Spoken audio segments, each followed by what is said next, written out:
بسم اللہ الرحمن الرحیم۔ السلام علیکم معزز خواتین و حضرات۔ حاضر و ناظر یکتا و مہربان بے مثل رب العالمین کے بابرکت نام سے آج کی ویڈیو کا آغاز کرتے ہیں۔ اس ویڈیو میں آپ کو انفارمیشن دیں گے شکرقندی کے متعلق، شکرقندی کے کھانے کا کیا طریقہ ہے اور اس میں کیا غذائی اجزاء پائے جاتے ہیں اور کن امراض میں یہ مفید ہے اور کن امراض میں اس کو نہیں کھایا جاتا۔ اس بارے میں کچھ انفارمیشن آپ سے شیئر کریں گے۔ شکرقندی ایک مزیدار اور صحت بخش سبزی ہے۔ یہ پوری دنیا میں تقریباً پائی جاتی ہے۔ یہ مختلف رنگوں میں اور مختلف سائز میں ملتی ہے۔ یہ زیادہ تر اورنج، وائٹ اور پرپل رنگ میں ملتی ہے۔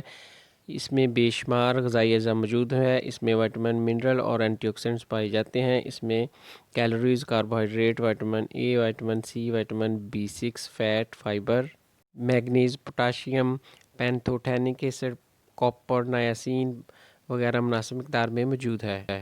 شکرقندی میں بہترین اور مناسب مقدار میں فائبر موجود ہوتا ہے۔ اس میں دو اقسام کا فائبر موجود ہے، ایک سالبل، دوسرا انسالبل۔ اس میں کچھ تو ہضم ہو جاتا ہے اور کچھ ویسے ہی آنتوں سے گزرنا ہوتا ہے تاکہ آنتوں کا نظام ٹھیک رہے۔ خاص طور پر پرپل کلر کی شکرقندی میں یہ زیادہ پایا جاتا ہے اور یہ آنتوں میں موجود ہیلدی بیکٹیریا کے لیے مفید ہوتا ہے۔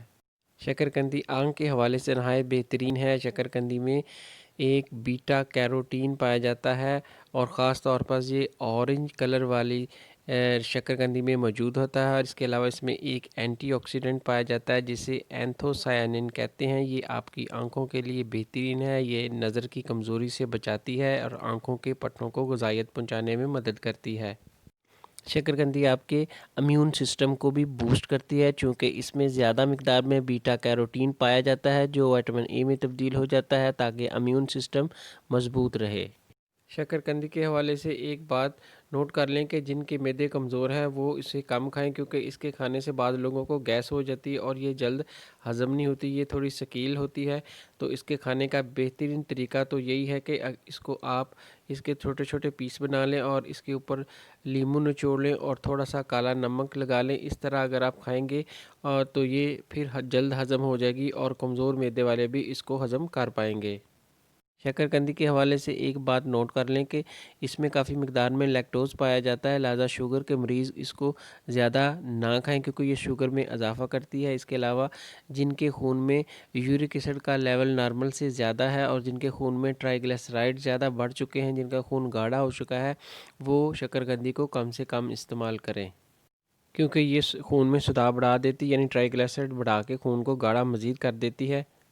اس کے علاوہ یہ مزاج کے حساب سے ٹھنڈی ہوتی ہے اور بادی ہوتی ہے۔ یہ یورک ایسڈ دردوں کے مریضوں میں درد بڑھا دے گی۔ مزید ایسی انفارمیٹیو ویڈیو کے لیے اور خلق خدا کی خدمت کے پیش نظر اس ویڈیو کو دوسروں تک شیئر کریں اور ہمارے چینل کو سبسکرائب کریں۔ اگر آپ پہلے ہی ہمارے سبسکرائبر ہیں تو ہم آپ کے نہایت مشکور ہیں۔ جزاک اللہ خیر۔